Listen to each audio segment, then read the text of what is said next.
Hi masters.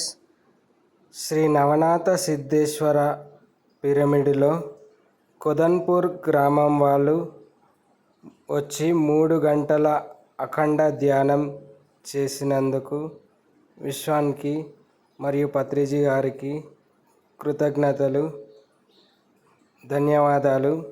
మరియు ఇలాగే మీరు ధ్యానాన్ని కొనసాగించాలి, అలాగే ధ్యాన ప్రచారం చేయాలి, శాకాహారం గురించి చెప్పాలి, పిరమిడ్ శక్తి యొక్క గురించి చెప్పాలని మనస్ఫూర్తిగా కోరుకుంటూ మీరు ఇలాగే ధ్యానాన్ని కంటిన్యూగా చేయాలని మనస్ఫూర్తిగా కోరుకుంటున్నాను.